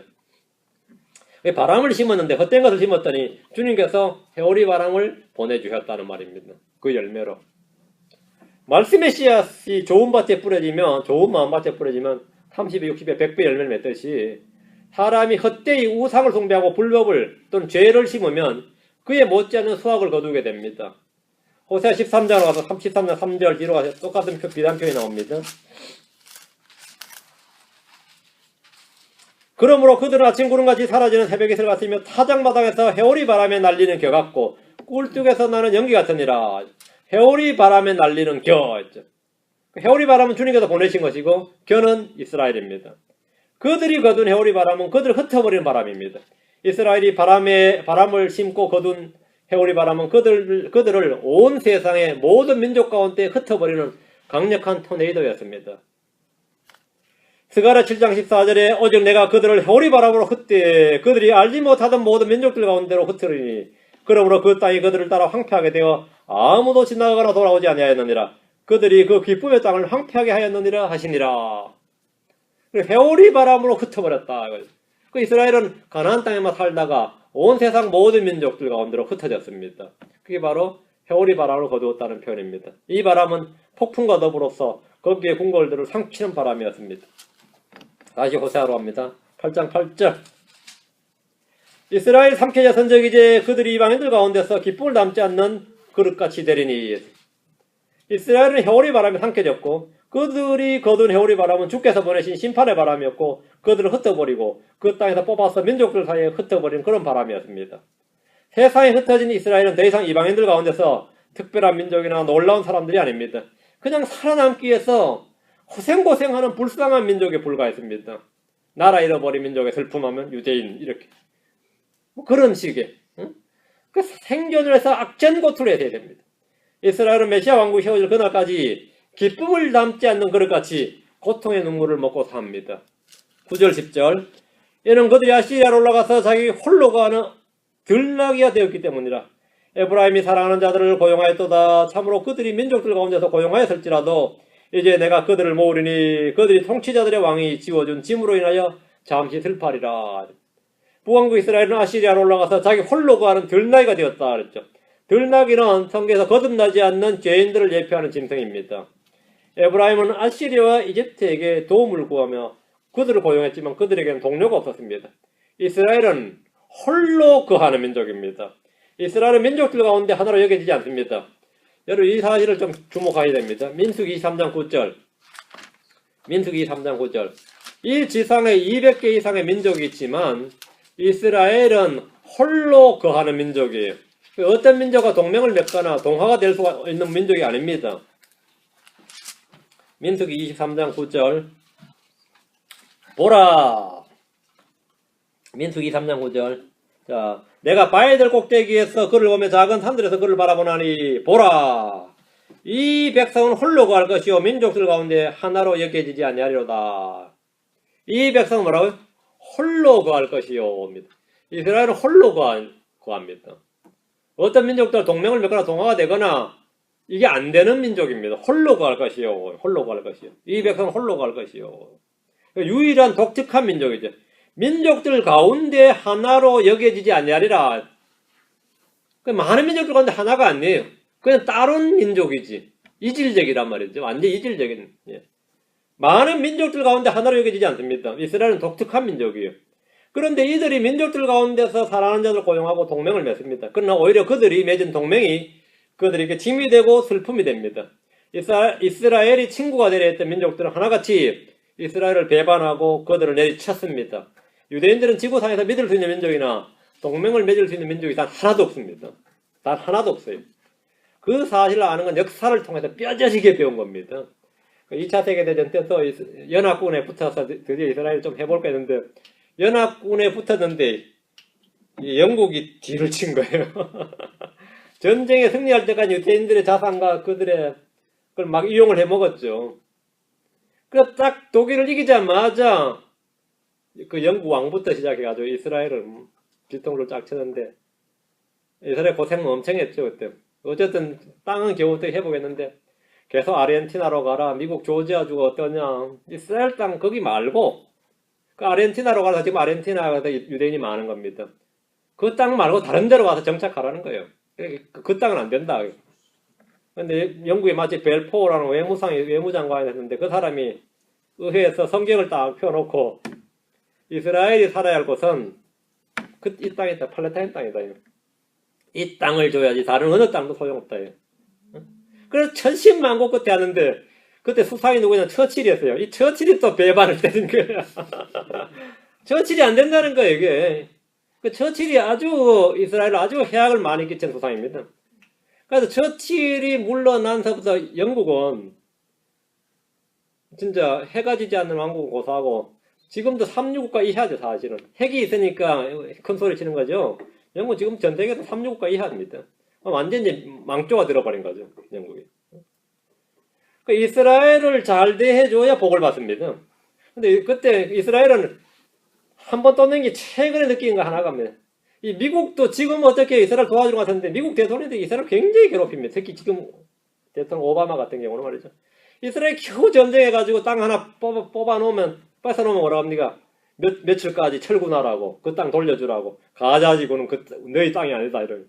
이스라엘 땅 맞는데 그 이스라엘 겨우 뺏어놓으면 며칠 만에 쫓겨나고 국제사회에서 막 압력을 줘가지고 뺏겨나고 겨우 전쟁에서 승리해놓으면 며칠까지 이 라인을 딱 그어주면서 빨리 물러나라고. 그 제일 큰 일을 하는 사람이 미국 대통령이에요. 세계에서는 가장 미국이 이스라엘 우방처럼 굴지만 가장 괴롭히는 이스라엘 가장 괴롭게 하는 나라 중에 하나도 미국입니다. 참 이게 이율배반적이죠. 지금 대통령 같은 경우는 아주 많이 괴롭히죠. 그러니까 중동 평화안이라는 게 다른 거 없습니다. 이스라엘 양보안이에요. 중동 평화안이 중동 평화를 해서 다른 나라가 양보하는 게 아니에요. 이스라엘이 한마디로 양보하라는 겁니다. 이스라엘이 한마디로 땅을 포기하라는 거예요. 이스라엘에 아주 작은 땅을 놔두고 다 포기하라는 건데 말이 안 되는 이야기죠. 그래서 유대인들은 지구상에서 믿을 수 있는 민족이나 믿을 수 있는 동맹이 한 나라 한 민족도 없다 이거예요. 그 성경에 나오는 말씀이에요. 홀로 거하는 뭐라고요? 민족. 홀로 거하는 민족. 이게 성경에서 말씀하시는 말씀이 있는 그대로입니다. 말씀이 있는 그대로예요. 그렇지 않으면 안 돼요. 이 백성은 홀로 거할 것이요. 민족들 가운데서 하나로 여겨지지 아니할 것이요. 유엔에 가입해봐야 소용없습니다. 유엔에 가입해봐야 유엔이 만약 200국가면 199대 1이에요. 199대 1인데 그나마 유대인들의 가장 어떤 우호적 정서적 우호성을 가진 민족이 이상하게 한국 민족이에요. 그 이스라엘 대사가 이런 데서 굉장히 한국에 신경을 많이 써요. 그런데 오일 쇼크가 일어나니까 한국이 이스라엘과 단교를 했습니다. 지체하지 않고, 그때가 박정희 시대였는데, 국교를 그냥 단교를 했어요, 이스라엘과. 오일 파동 났을 때. 왜 단교한지 아세요? 오일을 수입해야 되는데, 조건이 뭐냐면, 이스라엘과 단교하지 않으면 오일 수출 안 한다는 거예요. 박정희 씨 개인으로는 굉장히 이스라엘 우호적이고, 이스라엘 농업도 배우고, 이스라엘의 그 살아남는 정신적을 배워야 된다. 그래고 막 군대도 장교들 많이 파송했죠, 이스라엘에. 유학도 많이 보내고 있는데. 그냥 몇 년간 하여튼 단교를 하고 나서 다시 국교를 재개한 게 지금, 다시 국교를 재개한 겁니다. 그러니까 보니까 뭐 어려움 터지니까 하루아침에 그냥 단교하더라는 거죠. 한국도. 한국이 무슨 배짱이 있어서 우리를 이스라엘과 의리를 지키겠노라. 그러지 않는다 이거죠, 한국도. 그러면 정서적 우호 관계가 좀 있는 한국 크리스천들은 뭐 이스라엘 하면은 뭐 좋아하죠. 유대인의 탈무드 교육하면 뭐 알든 모르든 좋아하잖아요. 한국 교회 되게 유대인들 좋아합니다. 그래서 유대교 랍비들 불러다가 말이야 초청에다가 집회도 갖고 말이죠. 히브리어로 써보라고 말이죠. 두루마리 갖다 주고 글자 쓰기 하고 기념사진 찍고 그지도 잘하고요. 굉장히 우호적이에요. 제가 볼 때는 아무것도 아닌데 유대인이란 자체에 상당히 우호적인 민족이라서 그거 위기에 닥치면 아무것도 아닙니다. 당장 단계해버립니다. 이스라엘은 이 말씀에 따라서 우리는 뭐라고요? 기쁨을 담지 않는 것이다. 우리는 모든 민족들이 뭐가 돼요? 돌덩이다 이거죠. 모든 민족들이 자신을 돌덩이로 안다 이거. 실제로 그렇습니다. 역사가 그렇고 현실이 그렇단 말이죠. 그들이 통치자들의 왕이 지어준 짐으로 인하여 잠시 슬퍼하리라. 이것은 역사적으로 시리아가 이스라엘에 부과한 세금에 관한 것인데 예언적으로 이 말씀은 대환란 때 이스라엘이 적그리스도와 맺은 화평 언약이죠. 그게 3년 반 만에 깨어진데 깨어지면서 42개월 동안 온 세상이 이스라엘을 대적하는 거죠. 그래서 그 고난이 42개월 동안 있는데 거의 잠시입니다. 잠시 이 말은 바로 1260일간 42개월 동안 3년 반 동안 이 말씀입니다. 잠시 주어진 잠시 슬퍼하리라. 잠시 슬퍼하리라. 다시 호세아 8장입니다. 11절. 이제 역사를 통해서 예언을 함께 하시는 거죠. 주님께서 말씀이. 호세아 8장 11절. 에브라임이 죄를 지으려고 많은 제단들을 만들었으므로 제단들이 그에게 죄 짓게 하는 것이 되리라. 이 구절은 뭐 따로 설명이 필요치 않습니다. 여로보암 때 베델과 다한에 제단을 만들었고 아합 때는 도시마다 바알을 위한 제단들이 만들어졌습니다. 도시마다. 12절. 내가 그를 위하여 내 율법의 위대한 것들을 기록하였으나 그들은 그것들을 낯선 것으로 여겼도다. 이스라엘에서 율법은 말이죠. 모세 율법은 낯선 것이었습니다. 하나님은 출애굽할 때 그들의 율법을 주셨죠. 그러니까 율법은 수백 년, 수천 년 내려온 거 아니에요. 그러니까 가장 익숙한 것이 돼야 되죠. 야, 이 종교라는 게 말이죠. 진짜 예수 잘 믿는 크리스찬이 있어요. 성경 지식도 있고 킹제임 성경을 잘 깨는 분인데 대화를 하다가 보니까 내 마음이 부처도 아니고 그러는 거야. 내 마음에 부처가 있는 것도 아니고 뭔 말인지 알겠어요? 한국 사람 표현이 내 마음이 넓다, 뭐 잘 참는데 이거 뭐라 그러죠? 그 사람이 내 속에 부처가 있는 것도 아니고 내 속에 예수가 있는 것도 아니고 그럼 큰일 나겠죠. 부처가 없지 물론 크리스천이. 이 언어적 습관이라는 게 아니야. 크리스천들 입에서 목사들 입에서 나와요. 전생에 무슨 죄를 지었기에 크리스천이 전생하고 크리스천이 뭔 상관 있다. 근데 이게 수천 년 내려오는 그 언어적 유산이에요. 내가 예수 믿고 수십 년 지나고 뭐 지금 목사라는 사람도 뭐 전생 타령하고 말이죠. 목사 사모라는 사람도 그래요. 뭐 전생에 내가 무슨 죄를 지었기에 뭐 내가 전생에 나를 구했나 이게 막 입에서 나와요. 전생에. 아주 인물 좋은 사람인데 뭐라고요. 인물 좋고 마음씨 넓은 사람인데 뭐라고 내가 보살님이십니다. 나 크리스천인데 보살님이라 그 욕이야 뭐예요. 엄청 욕이죠. 근데 이 불교적인 용어가 사람들이 익숙하죠. 유교적인 용어도 한국 사람이 익숙해요. 왜 기독교가 한국에 들어온 지 한 120년밖에 안 된단 말이죠. 120년. 그러니까 묘자리 잡고 터자리 잡고 다 한다고 예수 믿어도. 그렇죠? 그래가지고 뭐 이사하는데도 뭐 손재수가 있는 날이니 뭐 그런 말 쓰더라고요. 그 뭐 풍수 다 따지고 하더라고요. 예수 믿든 말든 간에 상관없이 해요. 웃기지 않는 이야기인데 하여튼 그게 하루아침에 없어지는 게 아닙니다. 그러면 말이야 율법이라는 게 출애굽 때 받은 거 아니에요.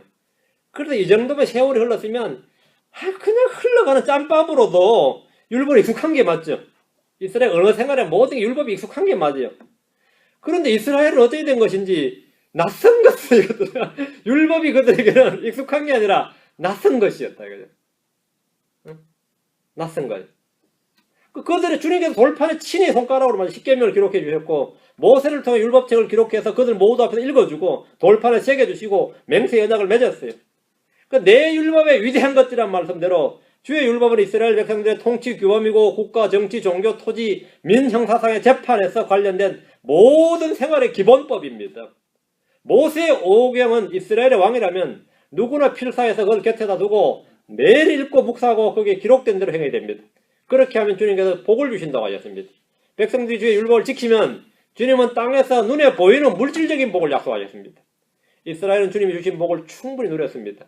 그 잘 지키면 이른 벼 늦은 비가 많이 내려가지고 말이죠. 수확물이 많아졌어요. 소나 양떼가 갑자기 막 한 마리 낳던 놈이 말이죠. 5마리 놓고 말이죠. 2마리 낳던 양떼가 10마리 놓고 막 이랬다는 거죠. 실제로. 그 외적도 침입 안 하고 질병도 안 걸리고 문자적으로 이 복을 막 받았어요. 이게 구약의 복입니다. 근데 크리스천들이 이렇지 않습니다. 크리스천들은 하늘에 속한 영적인 복이지 이런 물질적인 복이 아닙니다. 이거 헷갈리면 안 됩니다. 그래서 그렇게 복을 주시는데 복을 누렸어요. 그럼에도 불구하고 그들은 그것들을 낯선 것으로 여겼다. 이거 낯선 것으로. 낯선 것으로 여겼다는 것은 너무나 오랫동안 무관심하고 불순종했기 때문입니다. 이스라엘은 모세 율법보다 이방 종교나 이교도에 훨씬 더 익숙했습니다. 율법은 이스라엘에게 낯선 것으로 여겨질 정도였는데 이는 지식을 거부하고 하나님의 율법을 잊었기 때문입니다. 호세아 4장 6절에 내 백성이 지식이 부족함으로 망하는도다. 내가 지식을 거부했으므로 내가 지식 이게 하나님을 아는 지식, 율법을 아는 지식입니다. 나도 너를 거부하여 내가 나를 위하여 제사장 되지 못하게 할 것이요 내가 내 하나님의 율법을 잊었은즉 나도 내 자녀들 잊으리라. 내 하나님의 율법을 잊었은즉 잊어버렸기 때문에 낯선 것이 된 거죠.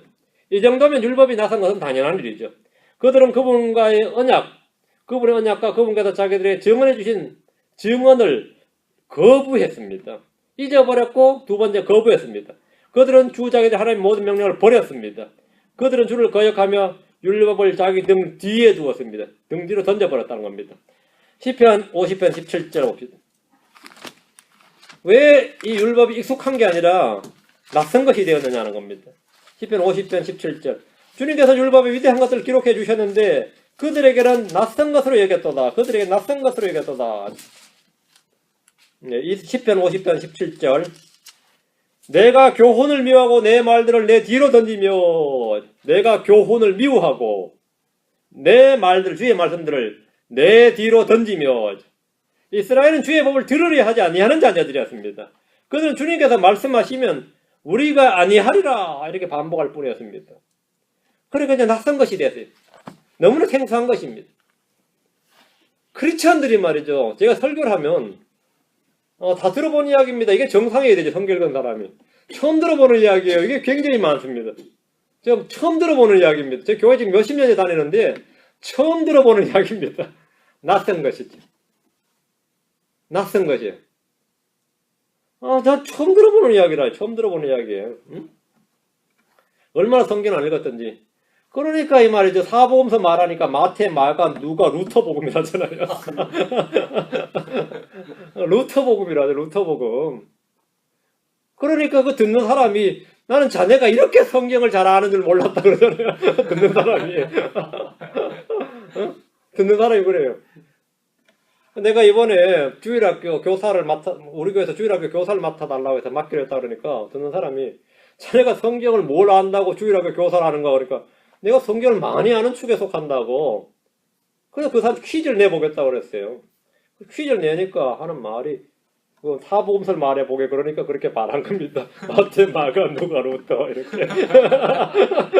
그러니까 그 사람이 야, 자네가 그렇게 성경 많이 아는 줄 나도 몰랐네. 이런다는 거죠. 그게 오늘날 교회 수준입니다. 그게 오늘날 교회 수준이에요.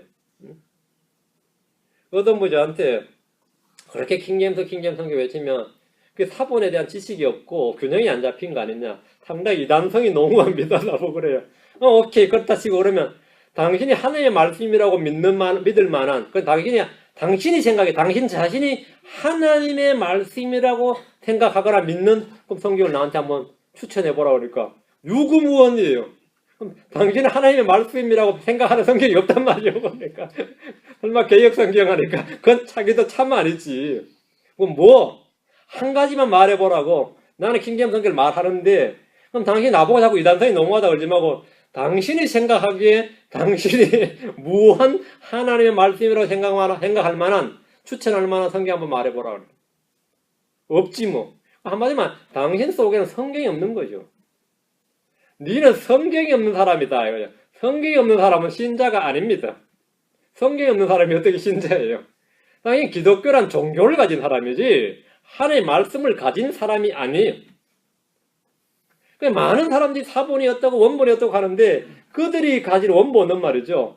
대형 박물관에 마이크로필름으로 했거나 지금 어느 동굴에 아직도 못 찾았어. 앞으로 몇 년 내에 찾아도록 고고학적 발견을 통해 앞으로 찾아가지고 만들어야 되는 성경입니다. 하나님은 처음 주신 말씀을 자기 신자들이 끝까지 보존해서 계속해서 시대에 상관없이 주셨지. 땅바닥에 어느 무덤 속에 동굴 속에 처박아 두셔가지고 몇천 년 뒤에 찾아내라고 한 거 아닙니다. 보물찾기 하는 거 아니에요. 그럼 어떤 학자가 보물찾기 해가지고 성캐더린 수도원에서 휴지통에서 불쏘시개로 떼려고 하는 성경을 우연히 찾았어요. 그걸 만든 게 바로 여러분이 말하는 바티칸 사본입니다. 그 수도원에서 수도사가 불쏘시개로 떼어버려서 끝났는데 그걸 티셴도르프란 사람이 우연히 그 수도원에 여행 갔다가 아이고 이게 성경 사본이고 그래가지고 이것이야말로 진짜 제대로 된 사본이라고 자랑하면서 만든 성경을 지금 바티칸 사본이라 그래요. 그런 사본을 가지고. 근데 그 사본은 성경이 몇 개 없어요. 뭐 창세기부터 계시록까지 있는 것도 아니고 말이죠. 그 길은 조금 있는데 막 자랑하죠. 하나님은 신자들 속에 말씀을 늘 주셨지 어느 휴지통에 처박아 놨다가 몇천 년 뒤에 끄집어내 주신 게 아닙니다. 그런 성경은 없습니다. 그런 성경은 없어요. 근데 하나님의 말씀을 이야기하면 그렇게 그 말씀을 말이죠. 싫어하는 사람들이죠. 하나님의 말씀을 다른 어느 성경 이야기해도 아무런 말도 안 하면서 킹제임스 성경만 이야기하면 막 광분한 사람도 있죠. 어느 우상을 숭배해도 괜찮지만 하나님만 믿어서는 안 된다. 어느 누굴 믿어도 괜찮지만 예수를 믿지 말라 하는 거 똑같은 겁니다. 킹제임스 성경은 성경 세계에서 그런 성경입니다. 모든 성경과 차별화한 성경입니다. 그래서 뭐 우리 교회는 NIV 쓴다 그래도 오케이, RSV 쓴다 그래도 오케이, 뭐 리빙 바이블 쓴다 그래도 오케이, 개역 성경 쓴다 해도 뭐 노 프로블럼인데 킹제임스 성경 쓴다 가면 아이고 그 이단 아니냐 그래. 그 많고 많은 성경 중에 왜 이것 쓰면 이단이에요? 응? 이 우상을 숭배하다 보니까 마비가 돼버린 거죠. 근데 지각이 마비가 돼버린 생각이 없어요. 생각이 없어요. 호세아 8장 13절. 호세아 8장 13절. 예. 그들이 내 헌물의 희생물로 고기를 드리고 그것을 먹을지라도 주는 그것을 받지 않냐고. 이제 그들의 불법을 기억하며 그들의 죄들을 벌하니 그들이 이집트로 돌아가리라. 이스라엘이 주 하나님께 드린 헌물 희생물은 더 이상 받아들여지지 않습니다. 주는 그것들을 받지 않냐고. 이 말씀은 불법을 버리지 않고 사악한 행위들을 고치지 않고 드리는 종교 형식과 종교 의식은 소용이 없다는 겁니다. 주님은 그들의 불법을 기억하고 그들의 죄들을 벌하십니다. 그들이 이집트에 도움을 청하러 가지만 도움을 얻지 못하고 조롱거리만 되었습니다. 14절.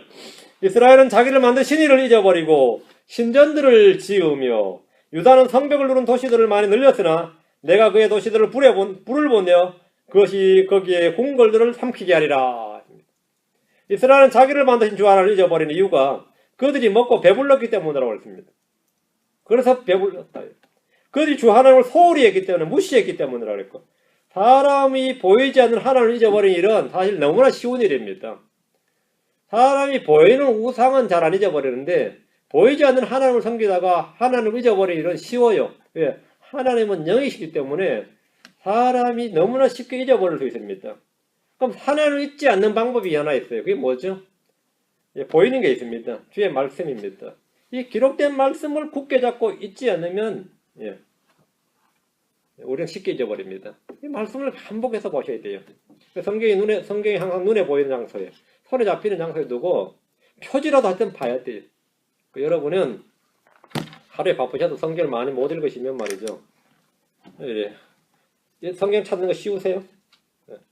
성경 찾는 연습 좀 하세요. 이렇게 넘겨가면서 성경 찾는 연습을 앞뒤로 좀 해요. 그래 제가 어디 펴라 그러면 한 번에 탁탁 펴도록 이렇게 왼손으로는 구약을 오른손 신약을 한 번에 탁탁 펴도록 이렇게 연습을 해요.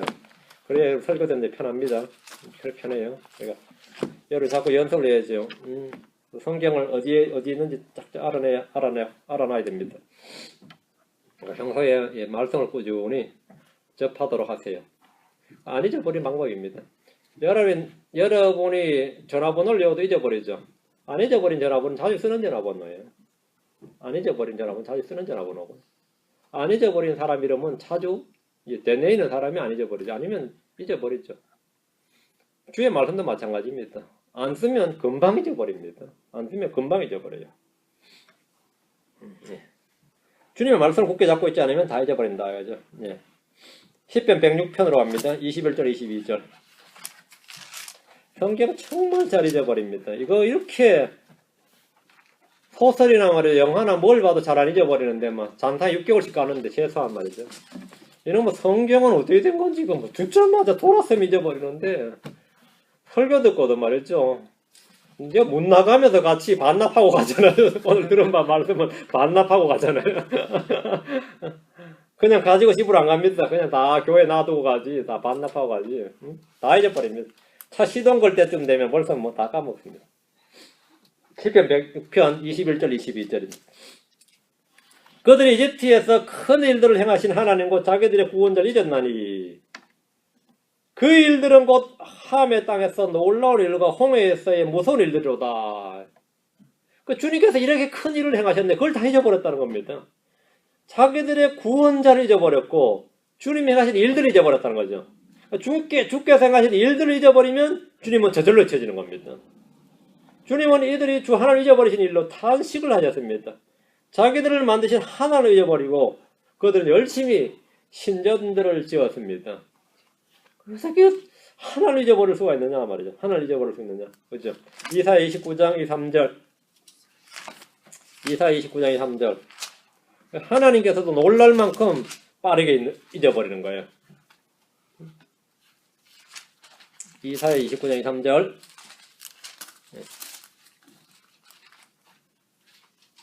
이사야서 29장.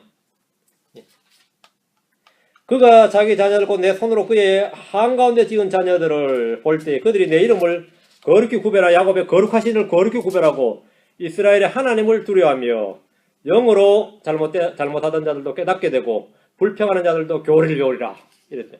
이건 저 먼 훗날 있을 일입니다. 여러분 자기들을 만드신 하나님 이래 했죠. 자기들을 만드신 내가 지은 자녀들 자기들을 만드신 하나님입니다. 하나님께서는 이스라엘 민족을 만드신 분이죠. 근데 그걸 잊어버렸다는 겁니다. 유다는 말이죠. 나름대로 뭐 국방을 튼튼히 하려고 성벽을 말해 재건하고 그렇게 했는데 성벽을 두른 도시들을 아무리 늘려도 하나님께서 불을 보내셔가지고 모두 불타버렸고 심지어 예루살렘 궁궐이나 그 심지어 성전까지도 불타버렸습니다. 다 불타버렸습니다. 그거는 아무 소용이 없습니다. 도시들 늘려봐야 소용없고 성벽을 지어도 소용없습니다. 안전은 주께로부터 오는 것이다. 안전은 주께로부터 오는 겁니다.